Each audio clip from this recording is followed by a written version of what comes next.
아멘. 하박국은 우리에게 하나의 질문을 해주고 있습니다. 하나님이 살아계신다면 어떻게 이 세상이 이렇게 악할 수 있습니까? 질서도 없는 것 같고 하나님이 통치하시는 것 같지도 않은 이 어지러운 세상. 진짜 믿는 자들, 의로운 자들이 잘 되고 선해야 되는데 하나님께서 통치하시는 이 나라는 하나님 없는 것 같이 돌아가는 겁니다. 그때 하나님께서 말씀하십니다. 내가 심판하겠다. 그런데 하나님께서 쓰시는 심판의 도구가 바벨론이라고 하는 나라입니다. 얼마나 악한 나라인지 모릅니다. 이전에 들어보지도 못한 그런 전법을 동원해서 정말 예루살렘 성을 포위하고 그 성벽을 기어올라서 그 백성들을 완전히 정말 그렇게 힘들게 하는 모습들을 보면서 왜 이 바벨론입니까? 하나님이 심판하시는 심판의 도구는 조금 뭔가 선한 나라, 아름다운 나라였다면 조금 이해가 될 텐데 왜 바벨론입니까? 그리고 이 바벨론이라고 하는 나라가 조금 하나님의 백성에게 혼내키고 다 이르는 정도가 아니라 정말 쑥새밭을 만들어 놓으니까 왜 바벨론입니까? 하나님께서 이 바벨론의 죄에 대해서 이야기해 주고 있습니다. 그는 술을 즐기며 거짓되고 교만하여 가만히 있지 아니하고 수월처럼 자기 욕심을 넓히며 또 그는 사망 같아서 족한 줄을 모르고 자기에게로 여러 나라를 모으며 여러 백성을 모으나니 이들은 술 취해 있는 사람처럼 제정신이 아닌 사람들처럼 그 나라를 점령하고 괴롭힌다는 겁니다. 하나님이 보실 때 이들도 너무 과하게 접근하는 겁니다. 또 뭐라고 성경은 이야기하냐면 그 무리가 다 속담으로 그를 평론하며 조롱하는 시로 그를 풍자하지 않겠느냐. 사람들이 저항할 수는 없으니까 알아들을 수 없는 은유적인 표현으로 이들은 속담을 만들고 노래를 만들었다는 겁니다. 예전에 민중가요, 아침이슬 얼마나 서정적인 노래입니까? 그 아침이슬이라고 하는 그 노래 가운데 저항하는 그 의미를 담고 그 노래를 부르지 않았습니까? 오늘 유대 백성들이 그러했다는 거예요. 바벨론이 침략하고 그들 가운데 이 강력한 나라에 대한 저항의식, 정말 반발의식이 퍼져 있었다는 것. 이 바벨론은 욕심쟁이고 악으로 똘똘 뭉친 나라였다는 것.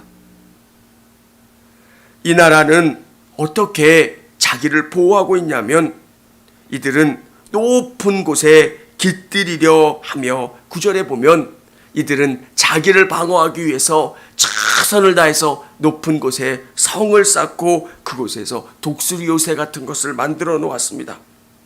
그런데 이 성을 만들기 위해서 이들은 사람들을 동원했고 포로들을 동원했기 때문에 11절에 보면 담에서 돌이 부르짖고 집에서 들보가 응답하리라. 사람들의 원성을 싸고 사람들의 불평과 사람들의 그 끊임없는 원망을 쌓는 나라였다라고 하는 것. 이 바벨론이라고 하는 나라가 어떤 나라인지, 얼마나 많은 사람들의 원망과 불평을 쌓고 있는지. 그런데 영원히 갈 것 같은 이 나라, 견고하게 정말 사람들을 동원해서 높은 곳에서 성을 쌓으면 영원히 갈 것 같은데 하나님께서는 이렇게 12절, 13절 말씀해 주고 계세요. 우리 같이 한번 읽어보도록 하겠습니다. 성읍을 건설하며 불의로 성을 건축한 자에게 화 있을진저.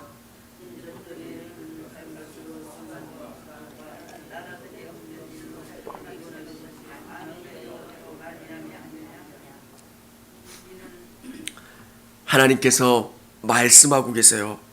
정말 사람들을 동원해서 성을 건축했고 그 성을 건축하기 위해서 수많은 사람들의 피와 노동과 애씀이 있지만 그것이 다 헛되게 만드시는데 그것이 여호와로 말미암아 그렇게 된다고 말씀하고 계세요. 사랑하는 여러분, 사단은 우리 인생들을 어렵게 만들고 힘들게 만듭니다. 여러분들을 잘못된 길로 가게 하고 잘못된 선택을 하게 합니다. 우리 그리스도인들은 어떤 사람입니까? 자신을 과대평가하는 사람들이 아닙니다. 여러분의 삶의 현장 가운데 여러분에게 주어진 일들 가운데 최선을 다한 사람들이 그리스도인들입니다. 최선을 다하고 정말 애쓰고 힘쓴 그 사람들을 하나님이 어떤 상황 가운데 높여주세요. 요셉도 내가 총리가 될 거야 떠들면서 자기를 과대평가하지 않았습니다.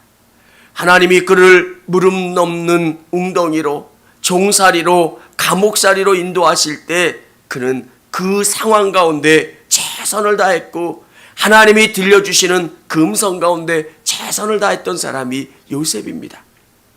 우리 그리스도인들은 하나님이 우리에게 주신 그 삶에 최선을 다하는 겁니다. 오늘 바벨론이라고 하는 나라는 자기를 너무 대단하게 생각했습니다. 그리고 악한 것으로 이 땅을 다스릴 수 있을 거라고 생각을 했습니다. 사랑하는 여러분, 하나님은 궁극적으로 선한 자를 복주시고 악한 자를 심판하십니다. 하나님의 때가 언제인가, 하나님이 언제 역사하시느냐 그 시간의 문제이지 하나님은 결코 악한 자를 그대로 놔버려 두지 않으십니다. 사랑하는 여러분, 왜 하나님이 바벨론을 쓰셨을까? 하나님 왜 바벨론이어야 합니까? 근데 하나님의 역사 가운데 바벨론은 굉장히 중요한 나라입니다. 하나님의 신앙이 바벨론이 아니었다라면 팔레스타인 예루살렘 땅에 머물러 있던 야훼 종교가 이 바벨론을 통해서 전 세계적인 종교가 되게 되어 있습니다. 우리는 어떤 힘든 일, 어떤 고난의 일들을 우리의 입장에서 볼 때 그것은 원망거리고 불평거리지만 먼 하나님의 시각으로 볼 때 그 일들을 통해서 하나님의 나라가 확장되고 하나님의 놀라운 역사가 임하는 것을 보게 됩니다. 오늘 바벨론으로 포로로 끌려간 이 사건은 하나님의 역사 가운데, 복음의 역사 가운데 굉장히 중요한 사건입니다. 하박국은 하나님 앞에 원망합니다. 하나님, 왜 저 나라입니까? 하나님, 왜 저 악한 나라를 통해서 우리를 심판하십니까? 좀 좋은 나라, 선한 나라를 통해서 우리를 훈련시키시고 우리를 깨닫게 해주시면 더 좋지 않겠습니까? 그것은 인간의 생각입니다. 우리가 아무리 똑똑하다고 생각한들 우리의 생각보다 뛰어나신 분이 하나님이세요. 우리의 인생을 볼 때 하나님 이렇게 해주시면 좋지 않습니까? 하나님이 이렇게 역사하시면 더 나은 거 아닙니까? 그런데 우리는 잊지 말아야 합니다. 여러분의 생각보다 하나님이 더 뛰어나시다는 것. 여러분의 인생을 여러분보다 더 깊이 통찰하시고 더 좋은 것으로 역사하시는 분이 우리 하나님이세요. 왜 바벨론을 통해서 하나님이 역사하셨는가? 포로로 끌려갔던 유대 백성들은 그들 마음 가운데 하나의 생각을 가졌습니다. 우리가 왜 망했지? 우리가 왜 망한 거야?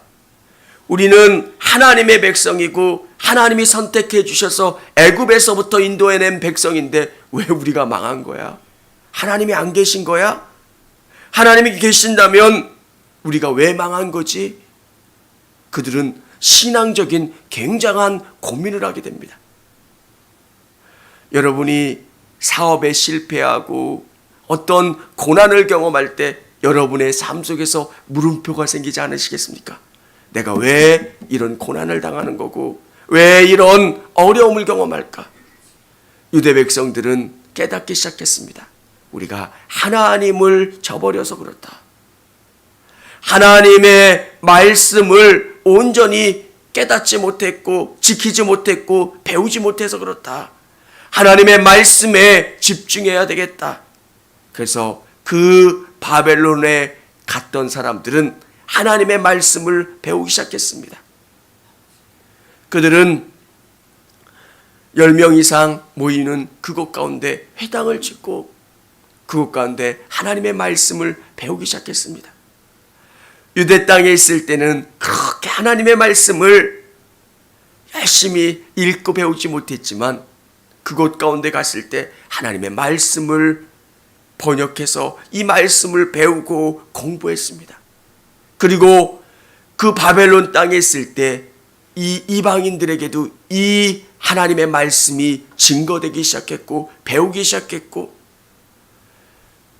유대 안에 있던 이 말씀이 구약 성경이 바벨론을 통해서 페르시아를 넘어가면서부터 70인여구를 통해서 많은 세계 사람들이 성경을 알 수 있도록, 그래서 예수 그리스도가 이 땅에 오실 때 이 복음의 역사가 땅 끝까지 전해질 수 있는 귀한 기회가 되었다라고 하는 것, 얼마나 하나님의 역사가 놀랍습니까?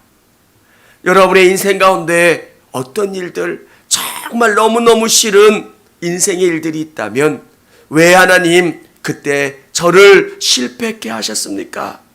하나님 그때 왜 제 육체에 고난을 주시고 어려움을 주시고 힘든 일들을 주셨습니까? 지금도 이해가 되지 않는 일들이 있다면 나중에 보면 그 일이 하나님의 역사 가운데 너무너무 중요한 사건이라고 하는 것. 바벨론이 아니었다면 예수 그리스도가 이 땅 가운데 오셔도 능력을 경험하지 못했을 겁니다. 하나님의 말씀을 배우고 익혔던 사람들이 있었기 때문에 예수 그리스도가 오셨을 때 예수님은 하나님이 보내주시기로 약속하신 그 메시아야, 그리스도야, 이 사실을 성경을 통해서 깨닫고 알 수가 있게 되는 겁니다. 사랑하는 여러분, 하나님의 역사는 너무 놀라워요. 우리의 인생을 통해서도 그렇고요, 성경을 통해서도 그렇고요.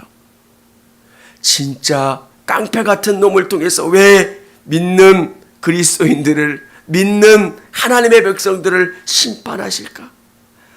와, 놀라운 하나님의 계획이 있었다는 것. 저 깡패 같은 바벨론이 아니면 안 되는 거예요. 하나님의 역사를 위해서는 저 바벨론을 사용할 수밖에 없는 거예요. 이게 하나님의 놀라운 계획이고 역사라는 것. 우리의 인생 가운데서도 동일하다는 것. 그 사실을 믿으시고 그 하나님을 온전히 바라보시고 하나님 앞에 나가실 수 있는 여러분이 되시기를 바랍니다. 우리 같이 14절 한번 같이 읽도록 하겠습니다. 시작.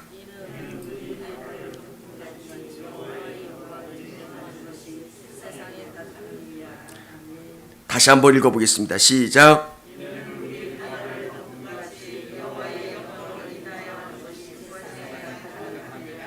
아멘. 물이 바다를 덮은 같이 여호와의 영광을 인정하는 것이 세상에 가득함이니라. 이 말이 어떤 의미인지, 고난받고 어려움 당할 때는 이 의미를 잘 몰랐습니다. 그런데 시간이 지나 보면, 수천 년이 지난 다음에 유다 역사를 볼 때, 이 사건을 통해서 물이 바다를 덮음 같이 여호와의 영광을 인정하는 것이 세상에 가득함이니라.